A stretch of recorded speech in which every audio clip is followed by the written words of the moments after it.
Hello friends, welcome back to my channel SR jobs and additive.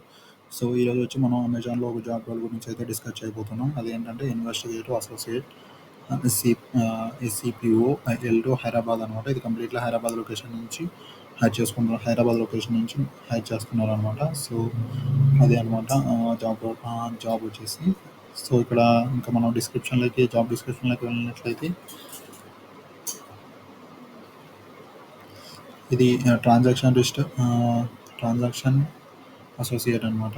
ఇక్కడ వచ్చేసి please note that the job is seasonal role. ఇది వచ్చేసి seasonal role అంటే 6 months contract based అవుతుంది అనమాట.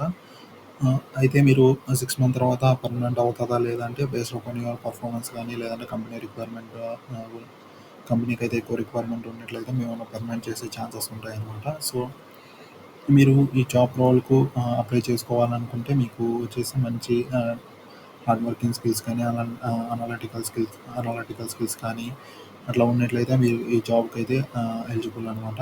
So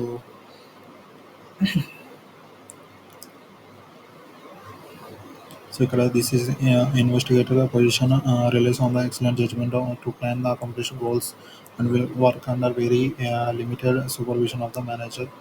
so excellent individual. So చెప్పాను కదా, ఇక్కడ మీకైతే ప్రాబ్లమ్ సాల్వింగ్ స్కిల్స్ కానీ అనలిటికల్ స్కిల్స్ కానీ మంచిగా ఉండాలన్నమాట. సో మీరైతే కాంప్లెక్స్ ట్రాన్సాక్షన్స్ కానీ మీకు సాల్వ్ చేయాలన్నమాట. So nearly all the decisions are expected to be made independently with the little to no guide అనేది హైయర్ డిగ్రీ ఆఫ్ అక్యూరసీ అనమాట. మీకు మీరు అనేది హై అక్యూరసీతో వర్క్ చేయాల్సి ఉంటుంది అనమాట ఈ జాబ్లో వచ్చేసి. సో ఇక్కడికి వచ్చినట్లయితే మనకు transaction risk investigator will be required to engage in frequent return అనేది verbal communication.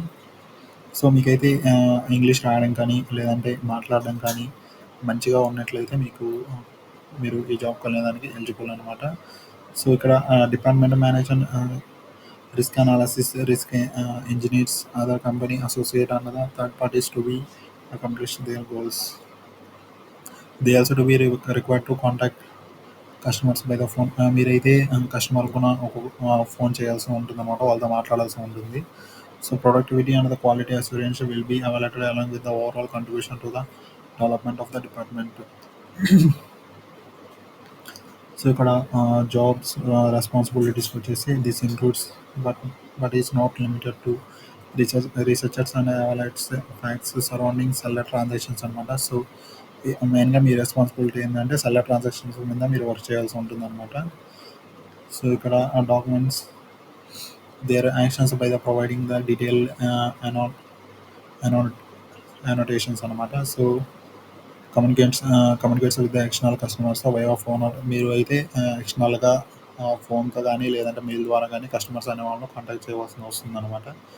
So communicates with the internal customers and piercing persons. So external కస్టమర్స్తో కాంటాక్ట్ అవ్వాలి, అలాగే మీరు ఇంటర్నల్ కస్టమర్స్తో కూడా కాంటాక్ట్ అవ్వాలి. త్రూ వై ఆఫ్ ఫోన్ కానీ mail కానీ మీరు కాంటాక్ట్ అవ్వాల్సి ఉంటుంది అనమాట. సో ఇక్కడికి వచ్చేస్తే understanding the issue and the make best use of available resources to solve it. So వాళ్ళకి ఏదైతే ఇక్కడ ఇష్యూ వచ్చి ఉంటుందో దాని అయితే మీరు సాల్వ్ చేయాలన్నమాట. So systematically escalate the problems or variance in the information to the relevant owners and the teams according to the process and the standards అనమాట. కమ్యూనికేట్ విత్ ద ఇంటర్నల్ చెప్పాను కదా ఇందాక మీకు, ఇంటర్నల్గా కానీ ఎక్స్టర్నల్గా కానీ స్టేక్ హోల్డర్తో మీరు మాట్లాడాల్సి ఉంటుంది అనమాట, కమ్యూనికేట్ కావాల్సి ఉంటుంది. So understand the performance of matrices to create the analysis and the driving business goals. So అలాగే మీకు మంచి అనలిటికల్గా మీకు అనలిటికల్ స్కిల్స్ మంచిగా ఉన్నట్లయితే మీకు ఉంటాయన్నమాట. సో ఇక్కడ మీట్ వచ్చేసి pre determine and the assigned productivity and the targets and the quality standards. So ఇక్కడ బేసిక్ క్వాలిఫికేషన్స్ వచ్చేసి ఎడ్యుకేషన్ క్వాలిఫికేషన్స్ వచ్చేసి మనం గ్రాడ్యుయేట్ అనమాట. హైయెస్ట్ ఎడ్యుకేషన్ క్వాలిఫికేషన్ వచ్చేసి ఇన్ ఎనీ డిసిప్లిన్ అనమాట. సో వర్క్ ఎక్స్పీరియన్స్ వచ్చేసి 0 to 1 years వరకు ఎవరైనా అప్లై చేసుకోవచ్చు. మీకు ఇక్కడ కమ్యూనికేషన్ స్కిల్స్కి వచ్చేసి excellent communication skills return on the spoken. So ఇందాక చెప్పాను కదా, మీకు రాయడం కానీ మాట్లాడడం కానీ ఇంగ్లీష్లో మంచిగా వచ్చినట్లయితే మీకు అది ప్లస్ పాయింట్ అనమాట. సో ఇక్కడికి మనకి ఎబిలిటీ టు హ్యాండిల్ అంటే interpret large sets of data, మీకు డేటాని హ్యాండిల్ చేయడం కానీ మంచిగా హ్యాండిల్ చేయడం వచ్చినట్లా మంచిగా హ్యాండిల్ చేయాలి అనమాట. సో ఇక్కడ demonstrated ability to work in the team in a very dynamic అంటే ఆ టీమ్‌లో మీకు చాలా డైనమిక్‌గా లేదంటే మంచి మంచి పర్ఫార్మెన్స్ ఇవ్వాలి అనమాట. సో ఇక్కడికొచ్చేసి ప్రిఫర్డ్ క్వాలిఫికేషన్స్ ఏమి ఇచ్చారంటే ఇక్కడ చెప్తాను కదా మీకు problem solving and analytical skills important అని చెప్పేసి. ప్రొడక్టివిటీ అండ్ ఎఫిషియెంట్‌లీ మీరైతే చాలా ఎఫిషియెంట్‌గా వర్క్ చేయాల్సి ఉంటుంది. And independent setting. సో మీరు ఇండిపెండెంట్‌గా ఎఫిషియెంట్‌గా వర్క్ చేయాల్సి ఉంటుందనమాట. సో ఇంకా ఇక్కడికి అడిషనల్ ఇన్ఫర్మేషన్ వచ్చేసినైతే ఇది కంప్లీట్‌గా రొటేషనల్ షిఫ్ట్స్ అనమాట. సో చేంజెస్ ఎవ్రీ 3-4 మంత్స్‌లో 3-4 మంత్స్‌లో మీకు రొటేషనల్ షిఫ్ట్ అనేటివి చేంజ్ అవుతూ ఉంటాయనమాట. సో వీక్ ఆఫ్స్‌కి వచ్చేసి 2 కాన్సిక్యూటివ్ డే ఆఫ్స్ ఉంటాయనమాట. So it is 5 days working అంటే మీరు 5 డేస్ వర్క్ చేయాలి. 2 డేస్ అనేటివి రొటేషనల్ కాన్సిక్యూటివ్ వీక్ ఆఫ్స్ ఉన్నాయన్నమాట. సో ఆ వీక్ ఆఫ్స్ కూడా మనకి ఎలా చేంజ్ అవుతుందంటే 3-4 మంత్స్‌కి చేంజ్ అవుతూ ఉంటాయన్నమాట. సో అదే అనమాట ఈ యొక్క జాబ్ డిస్క్రిప్షన్. సో ఇక్కడ సింపుల్‌గా మీరు స్క్రోల్ చేసి ఇక్కడ లాస్ట్‌లో వచ్చేసి అప్లై అని కొట్టేసేయండి. సో మీరు అప్లై కొడుతుందంటే ఇక్కడ రిజిస్ట్రేషన్ ఫామ్ అనేది ఓపెన్ అవుతుందనమాట. సో రిజిస్ట్రేషన్ ఫామ్‌లో ఇన్‌స్ట్రక్షన్స్ ఇచ్చారనమాట. సో మీరు ఫోటో తీసుకున్నప్పుడు మీ ఫోటో అనేది చాలా క్లియర్‌గా ఉండాలనమాట. సో అదే అనమాట వీళ్ళు ఇక్కడ మెన్షన్ చేసింది. సో సింపుల్‌గా మీరు ఓపెన్ చేసారా స్క్రోల్ డౌన్ చేసినా లాస్ట్ వస్తుందంటే నెక్స్ట్ అనేది క్లిక్ ఇచ్చేయండి. సో మీరు క్లిక్ ఇస్తున్నట్టే మీకు ఎలా పేజ్ అయితే ఓపెన్ అవుతుందనమాట. ఓపెన్ అయినప్పుడు ఇక్కడ మీకు వచ్చేసి జాబ్ డీటెయిల్స్ ఉంటాయి. జాబ్ డీటెయిల్స్‌లో ఆ జాబ్ రోల్ ఏదనేది ఇక్కడ ఉంటుంది మెన్షన్ చేసి ఉంటారనమాట. సో అది అనమాట. ఇక్కడికి వచ్చినప్పుడు how did you hear about this job అంటేస్తే క్యాంపస్ కానీ లేదంటే జాబ్ బోర్డ్స్ అని ఇచ్చేయండి. ఇక్కడ వచ్చేసి ఏ జాబ్ బోర్డ్ అని అడుగుతున్నారు.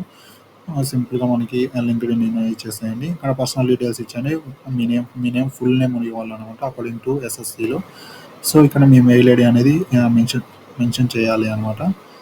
సో ఇక్కడ మీ మొబైల్ నెంబర్ అలాగే మీ ఆల్టర్నేటివ్ మొబైల్ నెంబర్ అనేది మెన్షన్ చేయాలి. డేట్ ఆఫ్ బర్త్ తర్వాత మీ జెండర్ అనేది మెన్షన్ చేయాలి. తర్వాత సిటిజన్షిప్ అంటే ఇండియా అని మెన్షన్ చేయండి.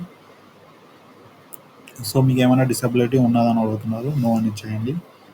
సో అలాగే మీ కంప్లీట్ అడ్రస్ ఇవ్వండి అనమాట. With house number and building లేదంటే మీరు బై ఏదైనా వర్క్ కోసంగా ఎక్కడన్నా వెళ్ళారు లేదంటే ట్రైనింగ్ కోసం వెళ్ళారంటే ఆ బిల్డింగ్ నెంబరు అవన్నీ కరెక్ట్‌గా ఇవ్వండి. అలాగే కరెంట్ సిటీ నేమ్ ఇచ్చేసేయండి. మీకు ఏ సిటీలో ఉంటే ఆ సిటీ నేమ్ ఇచ్చేయండి. Current state name. ఇక్కడ వచ్చేసి ఆ పిన్ కోడ్ ఇచ్చేసేయండి. హైయెస్ట్ క్వాలిఫికేషన్ అడుగుతున్నారనమాట. ఈ క్వాలిఫికేషన్స్‌లో మీ హైయెస్ట్ క్వాలిఫికేషన్ ఏదైతే అది సెలెక్ట్ చేసుకోండి. అలాగే ఇయర్ ఆఫ్ పాసింగ్ అడుగుతున్నారనమాట. మీరు గ్రాడ్యుయేషన్ ఏ ఇయర్‌లో కంప్లీట్ చేసిందో ఆ ఇయర్ అనేది సెలెక్ట్ చేసుకోండి. తర్వాత ఎడ్యుకేషన్ టైప్ అడుగుతున్నారనమాట. మీ యొక్క ఎడ్యుకేషన్ టైప్ అయితే ఇక్కడికొచ్చేసి మీరు సెలెక్ట్ చేసుకోండి. ఒకవేళ వీటిల్లో లేకుండా ఉంటే అదర్స్ అని ఇచ్చేయండి.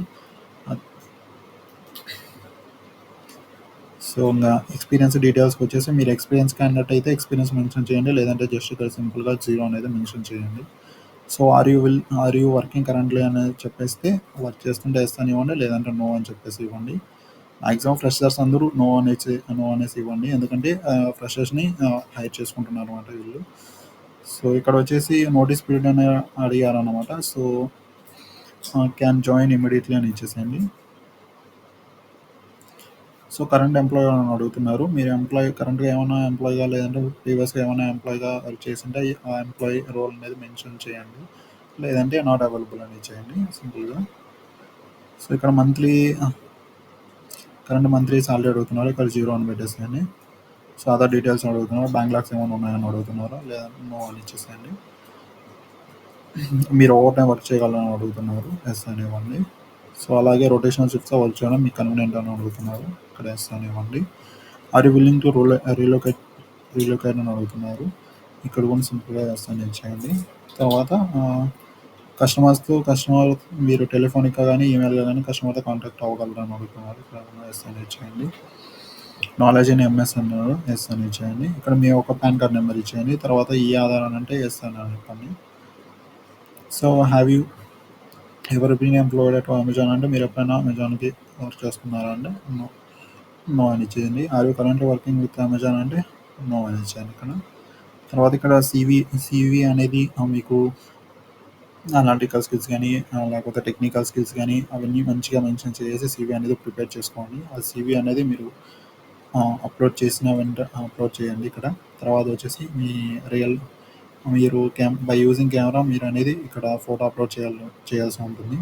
తర్వాత అవన్నీ చేసిన తర్వాత జస్ట్ ఇక్కడ డిక్లరేషన్ ఉంటుందనమాట. ఈ చెక్ బాక్స్ మీద మనం క్లిక్ అనేది చేసి ఇక్కడ లాస్ట్‌కి వచ్చేసి సబ్మిట్ దాని మీద క్లిక్ ఇచ్చాననమాట. సో, ఇది అనమాట ఈరోజు. సో, ఫ్రెండ్స్ మీకు ఈ కంటెంట్ బాగా నచ్చినట్లయితే లైక్ చేయండి, షేర్ చేయండి, సబ్స్క్రైబ్ చేయండి.